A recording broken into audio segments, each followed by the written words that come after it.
Hello everyone, welcome back to the Learning Platter CS. In this video, we are going to discuss different types of computers as well as supercomputers of India. So computers are classified as supercomputer, mainframe computers, mini computers and microcomputers. इनकी details check करने से पहले देख लेते हैं parameters जिनके basis पर हम इन्हें कैटेगराइज कर रहे हैं. ठीक है, कौन कौन से पैरामीटर्स हैं. सबसे पहले आता है हमारा प्रोसेसिंग स्पीड. तो देखिए स्पीड के बेस पर हम कैसे कैटेगराइज कर रहे हैं इन्हें. सबसे पहले हमारा आता है माइक्रो कंप्यूटर्स, जो क्या है सबसे स्लो है इन चारों में से. उसके बाद आता है मिनी कंप्यूटर्स जो कंपैरेटिवली फास्ट है. ठीक है, माइक्रो कंप्यूटर्स से फास्ट होते हैं minicomputers. Then mainframe computers जो और फास्ट हैं. और नेक्स्ट है हमारे पास सुपर कंप्यूटर्स जो सबसे फास्ट हैं. ठीक है, सुपर कंप्यूटर्स क्या हैं, सबसे फास्ट है इन चारों में से. नेक्स्ट हमारे पास आता है कॉस्ट के अकॉर्डिंग. तो देखिए माइक्रो कंप्यूटर्स चीप होते हैं. सबसे चीप इन चारों में कौन से हैं, माइक्रो कंप्यूटर्स. देन मिनी कंप्यूटर्स आते हैं, थोड़े कॉस्टली हो जाते हैं. फिर मेन फ्रेम और कॉस्टली हो जाएगा, और जो सुपर कंप्यूटर्स हैं वो सबसे ज़्यादा एक्सपेंसिव रहते हैं.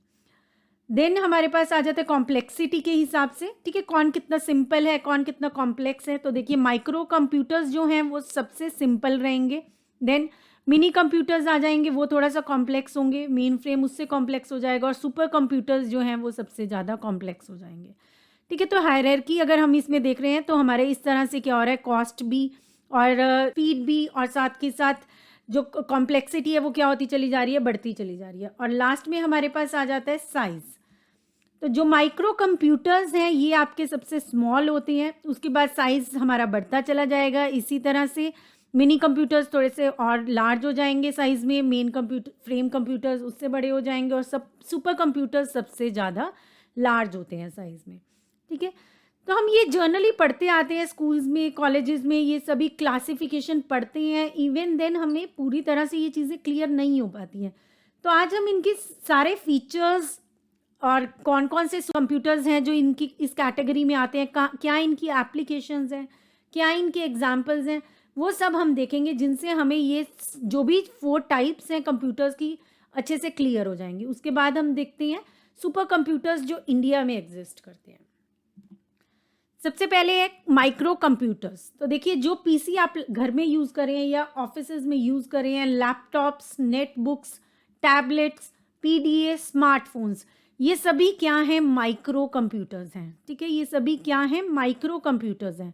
So microcomputers are small, low cost and single user digital computer. ये क्या है, सिंगल यूज़र डिजिटल कंप्यूटर है, सिंगल यूज़ के लिए बने हुए हैं. ठीक है, वो अलग बात है, एट अ टाइम कोई कभी कोई वर्क कर रहा है, कभी कोई वर्क कर रहा है, लेकिन सिंगल यूज़र ही वर्क करता है. So microcomputers are single user digital computers.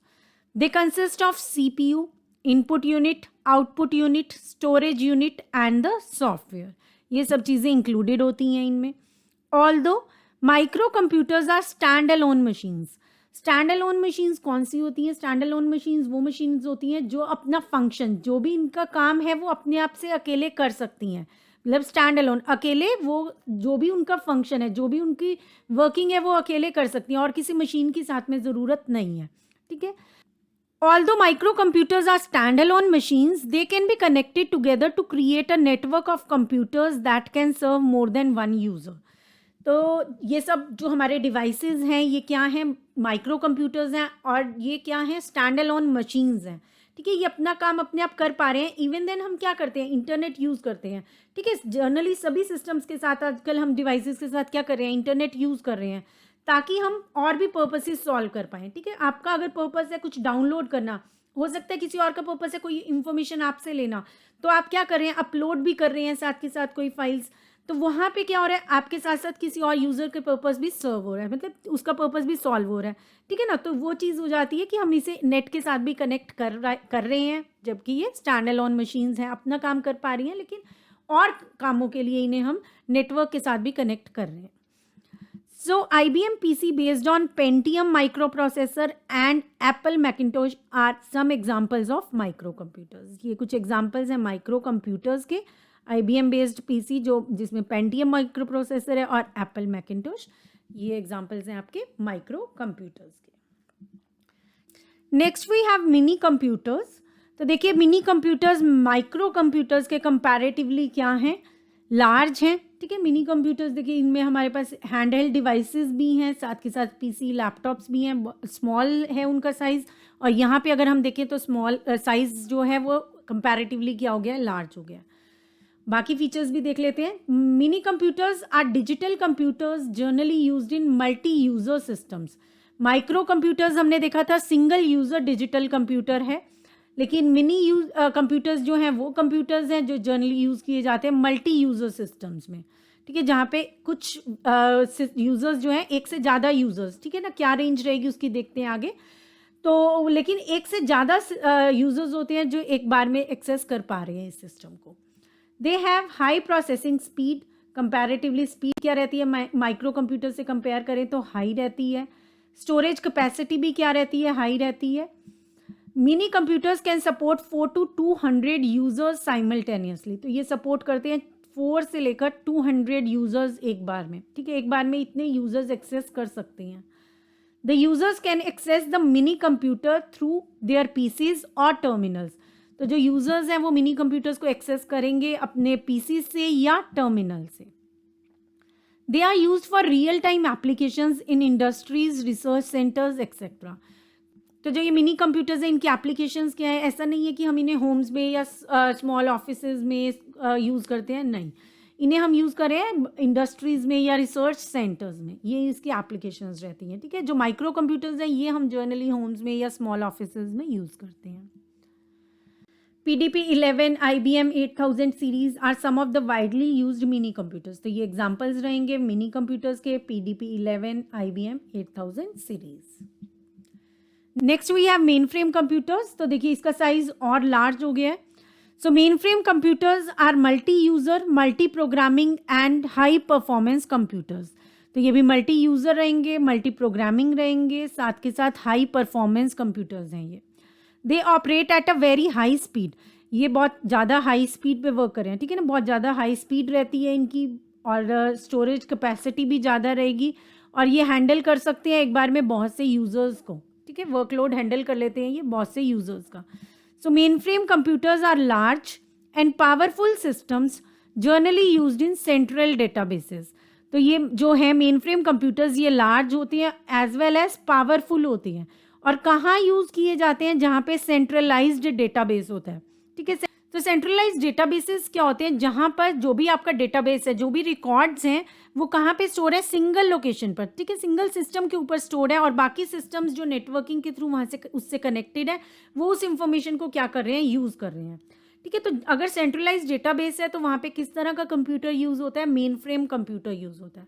ठीक है, या मेन फ्रेम कंप्यूटर हम बोल सकते हैं कहाँ यूज़ होता है, जहाँ पे सेंट्रलाइज्ड डेटाबेसेस होंगे वहाँ पे मेन फ्रेम कंप्यूटर यूज़ होगा।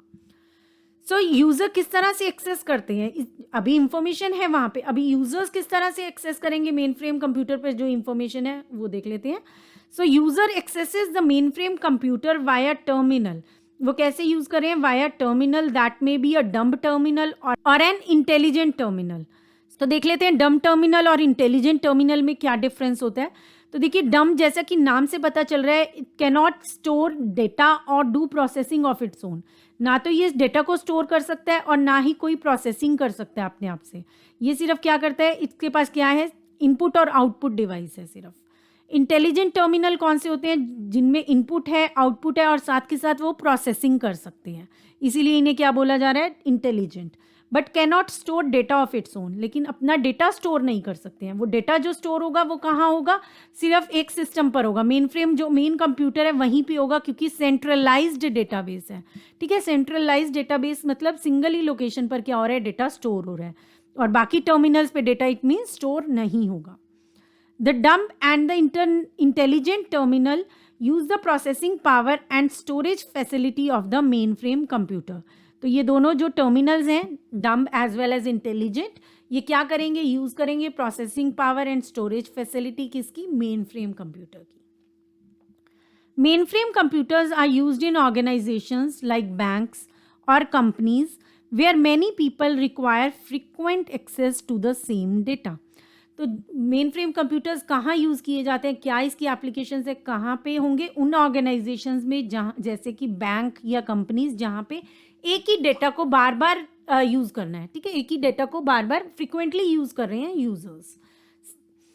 सम examples of mainframe are CDC 6600, CDC 6600 and IBM ES000 series जो है, ये कुछ एग्जाम्पल्स हैं मेन फ्रेम कंप्यूटर्स के।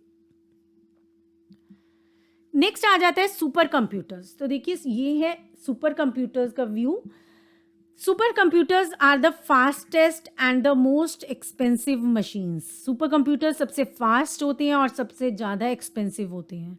दे हैव हाई प्रोसेसिंग स्पीड, सबसे ज़्यादा प्रोसेसिंग स्पीड रहती है अगर बाकी कंप्यूटर्स, टाइप ऑफ कंप्यूटर्स से कंपेयर करें हम। The speed of a super computer is generally measured in flops. इनकी स्पीड कैसे मेजर की जाती है? देखिए फ्लॉप्स में मेजर की जाती है। क्या यूनिट रहता है? फ्लॉप्स। फ्लॉप्स की फुल फॉर्म क्या है? फ्लोटिंग पॉइंट ऑपरेशंस पर सेकंड। फ्लॉप्स की फुल फॉर्म क्या है? फ्लोटिंग पॉइंट ऑपरेशंस पर सेकंड। फ्लोटिंग पॉइंट ऑपरेशंस पर second. Some of the faster supercomputers can perform trillions of calculations per second. ठीक है, जो सुपर कंप्यूटर्स हैं जो बहुत फास्टर हैं, वो कितनी कैलकुलेशंस पर सेकंड कर सकते हैं? देखिए ट्रिलियंस ऑफ कैलकुलेशंस पर सेकंड। इतने में तो हमें क्वेश्चन समझ में भी नहीं आता, सुन भी नहीं पाते हम पर सेकंड, तो है ना, पर सेकंड तो हमें इतना टाइम तो हमें क्वेश्चन को सुनने में लग जाता है, उससे ज़्यादा ही लग जाता है। मिनट तो हमें क्वेश्चन सुनने में या समझने में लगा देते हैं, और ये ट्रिलियंस कैलकुलेशन करके देगा हमें पर सेकंड में, है ना। तो देखिए ट्रिलियन कितना होता है? 1 ट्रिलियन ये है, billion, million, thousands and this, ये 1 ट्रिलियन है, ठीक है। अगर इससे भी ऊपर चल रहे हैं, हम ट्रिलियंस बोल रहे हैं, तो और भी ज़्यादा होंगी। इतनी कैलकुलेशंस वो हमें 1 सेकंड में करके देगा। Great. Supercomputers are built by interconnecting thousands of processors that work in parallel. तो सुपर कंप्यूटर्स में क्या होता है? बहुत से processors, thousands of processors in fact, उन्हें इंटरकनेक्ट कर दिया जाता है। सुपर कंप्यूटर्स कैसे बन रहे हैं?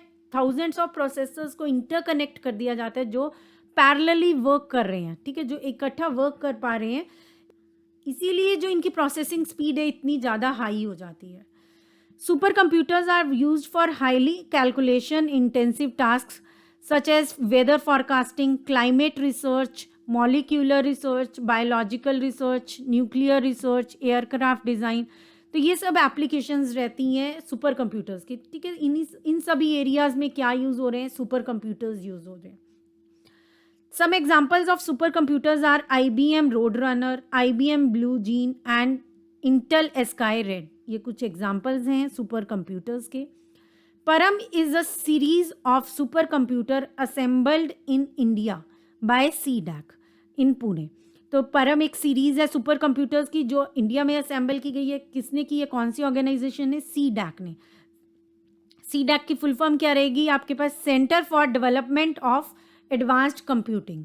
CDAC की फुल फॉर्म क्या रहेगी? Centre for development of advanced computing, ठीक है। तो ये परम जो है ये क्या है? इंडिया का सुपर कंप्यूटर है, ठीक है। इस परम में भी आगे क्या है? एक सीरीज है पूरी, ठीक है। तो देखिए सबसे पहले आया था परम 8000, फिर आया परम 9000, देन परम 10000, आफ्टर दैट परम पद्म, ठीक है। तो जो ये पद्म था इसे सुपर कंप्यूटर घोषित किया गया था, ठीक है। इसी सबसे पहला सुपर कंप्यूटर बना था इस सीरीज में। उसके बाद आया परम युवा, युवा 2, परम ईशान, परम ब्रह्मा, परम सिद्धि AI, ठीक है। ये जो है सुपर कंप्यूटर ये टॉप 100 में आता है। वर्ल्ड में जो ग्लोब में टॉप 100 सुपर कंप्यूटर्स हैं उसमें हमारा ये वाला सुपर कंप्यूटर आता है, परम सिद्धि AI। यहाँ AI क्या है? Artificial intelligence. परम Siddhi AI means artificial intelligence. उसके बाद आया परम शिवाय एंड देन परम संगणक। तो देखिए सुपर कंप्यूटर्स जो, अगर टॉप 500 की लिस्ट की बात करें हम, तो टॉप 500 में according to fresh top 500 list of super computers across the globe by top500.org, there are 3 supercomputers that reside in India. So they are परम सिद्धि AI, प्रत्युष एंड मिहिर। ये 3 सुपर कंप्यूटर्स हैं इंडिया के, परम सिद्धि AI, प्रत्युष एंड मिहिर, जो top 500 में आते हैं। इसमें से परम सिद्धि AI जो है ये टॉप 100 की लिस्ट में आता है। बाकी दोनों प्रत्युष एंड मिहिर ये दोनों टॉप 200 लिस्ट में आते हैं, ठीक है। ये 100 से 200 के बीच में लाई करते हैं, इनकी रैंकिंग है। और जो हमारा है परम सिद्धि AI इंडिया का सुपर कंप्यूटर, ये टॉप 100 में आता है। इनिशियली इसका रैंक 62 था, ठीक है। जब ये आया था तब इसका रैंक 62 था सुपर कंप्यूटर्स में, ठीक है ना, लिस्ट में। सो देखिए, as of June 2021 the latest and fastest machine in the series is Param Siddhi AI। कौन सी मशीन है? Param Siddhi AI, with an R peak of 5.267 petaflops, ठीक है। ये इसका पीक रहता है कि किस क्या पीक है, ठीक है ना। पीक जो हाईएस्ट इसका स्पीड रह सकती है वो क्या है? 5.267 पेटाफ्लॉप्स, ठीक है। तो ये हमारे सुपर कंप्यूटर्स हैं इंडिया के, जो टॉप लिस्ट में आते हैं across the globe. And that's all for the classification of computers. Thanks for watching and stay connected, and don't forget to subscribe the channel for more upcoming videos.